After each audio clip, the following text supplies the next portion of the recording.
this world can feel, it can feel very raw. It can feel really extreme. And it is raw. And it is extreme. And all of us are going through it right now. There's a huge reckoning for those of us who are white. I mean, I know personally I'm being asked to look deeper and to have things that I was aware of, injustices that I was aware of that were maybe down, I had turned them down, or they were down lower on the speaker volume. I'm being asked to look at them, and they've been turned up to a 10, right? And a lot of us are in that position. And for those who are people of color, like, there's a lot of processing, a lot of experiences of trauma, and all sorts of other things going on. So much going on, and it can feel like all the alarms are sounding, and like everything is on fire, and there's a huge state of emergency. And in some cases, that's literally what's going on. And I believe, because I hold a tantric worldview, that there is a perfection to what's happening.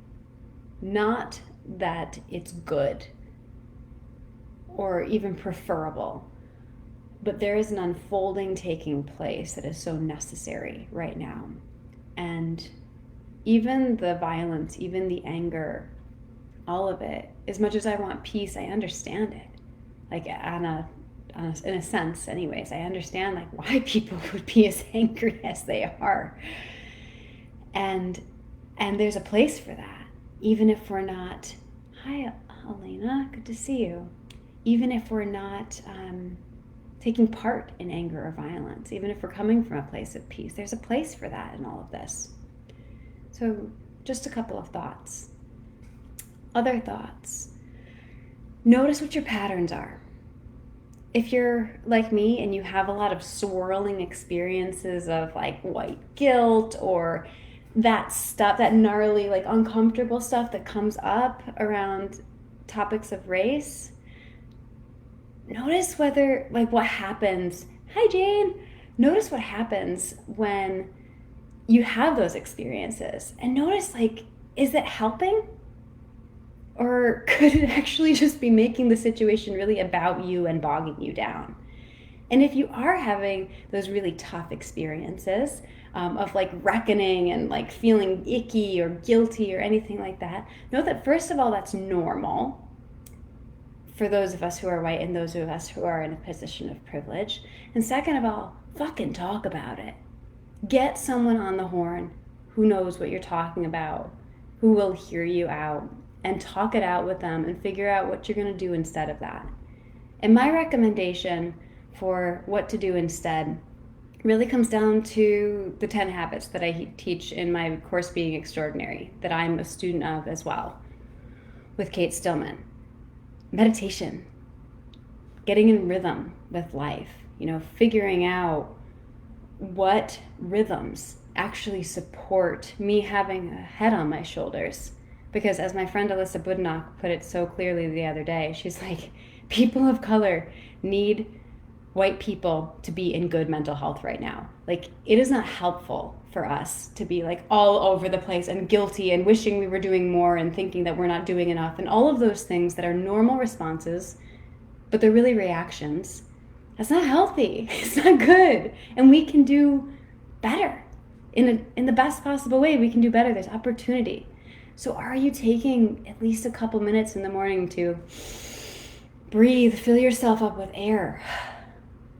Are you spending that time to tap into space, tap into the limitless potential that is available to us because we happen to live in human bodies?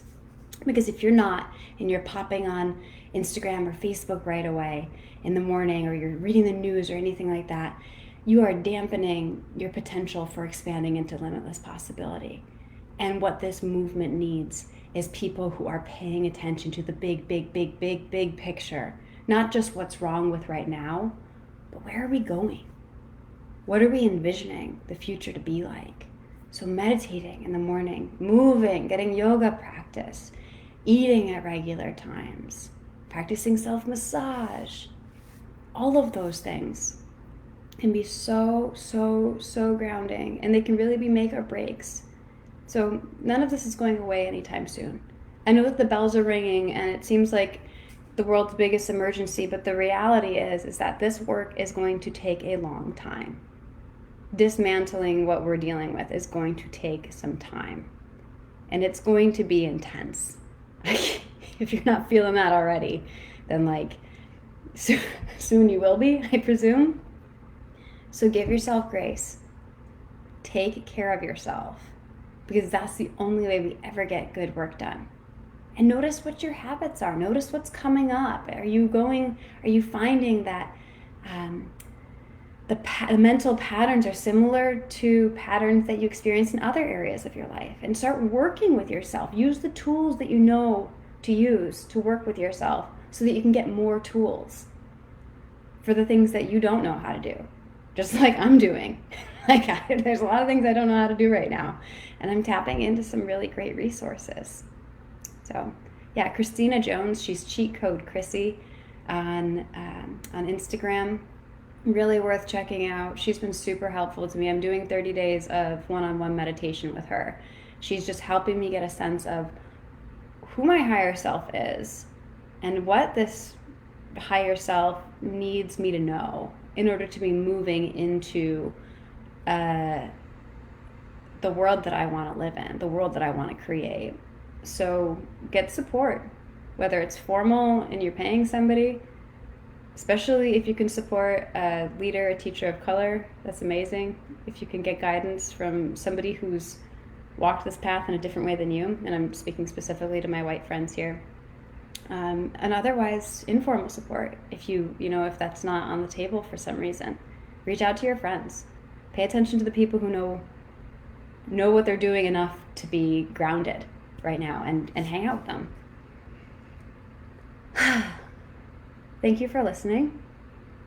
I hope you have a really great day, and sending all the love. Mwah. Ciao.